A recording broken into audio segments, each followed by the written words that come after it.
"We are willing to work on this, but we need to make sure that we are getting something that will actually reduce health care costs," Short said.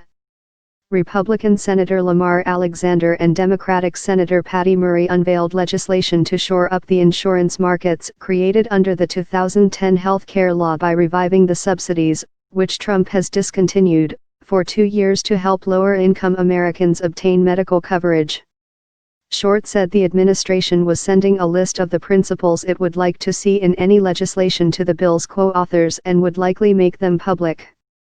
"The gist is we believe that the individual mandate should be repealed, employer mandate repealed, and allow Americans to contribute to health savings accounts," he said.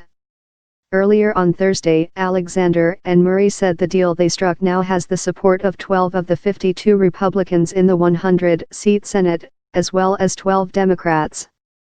While Alexander predicted in remarks on the Senate floor that the plan will become law in some fashion before the end of the year, Senate Majority Leader Mitch McConnell has not committed to bringing it to a vote, and House of Representatives Speaker Paul Ryan is against it. Lobbyists and congressional aides closely following the matter said the legislation could make it onto the Senate floor tucked inside a bigger must-pass bill that Congress needs to act on in December, such as a broad spending measure to prevent a federal government shutdown. Trump campaigned for the presidency last year promising to get rid of Obamacare, the signature legislative achievement of his Democratic predecessor Barack Obama. But his fellow Republicans who control Congress have failed to repeal and replace the law thanks to deep intra-party divisions. Obamacare, formerly called the Affordable Care Act, extended health insurance to 20 million people, but Republicans call it government interference in Americans' health care.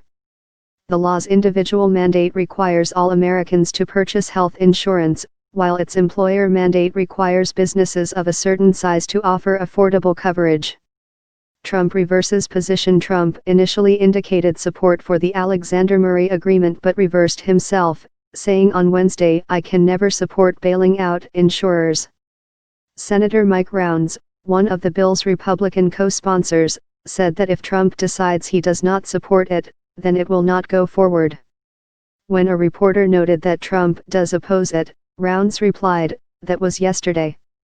Gabelli Funds portfolio manager Jeff Jonas, who focuses on healthcare, said there was too much political uncertainty for investors to latch onto any one thing, with Trump flip-flopping every day and Ryan not supportive of the bill. Among hospital stocks, Community Health Systems closed up 3.7%, Tenet Healthcare Corp rose 2.9% and HCA Healthcare Inc. gained 3%. Most insurers rose more modestly. Without the subsidies, insurance premiums for some of the 10 million Americans who get coverage through Obamacare markets will surge. Noting that some conservative Republicans object to the subsidies, Alexander asked, "What's conservative about creating chaos so millions can't buy insurance, or at least failing to deal with the chaos that has been created?"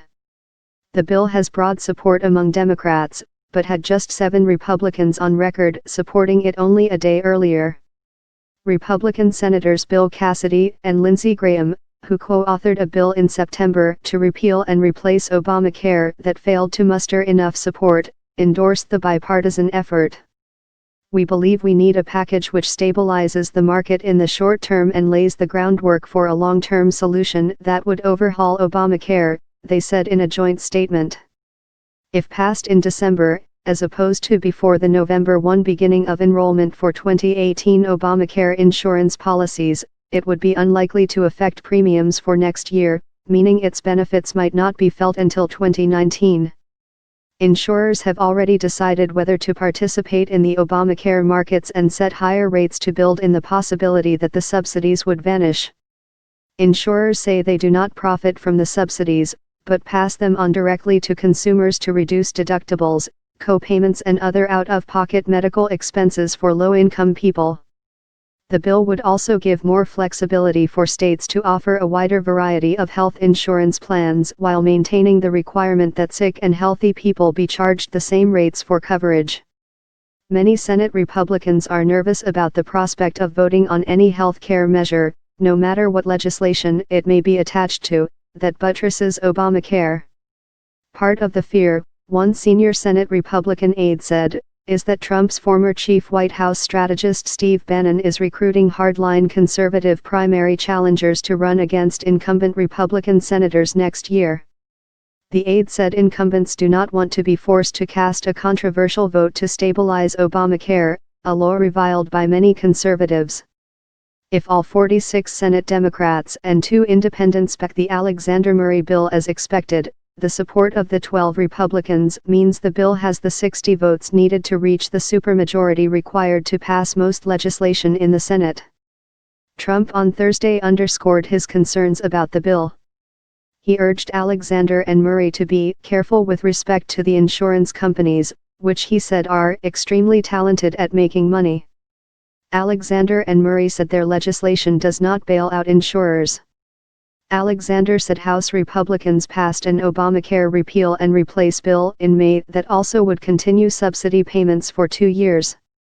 Alexander said Trump has called him 4 times in recent days on this subject, including a Saturday night call when he was at a restaurant and "my dinner got cold." He urged the president to support the initiative.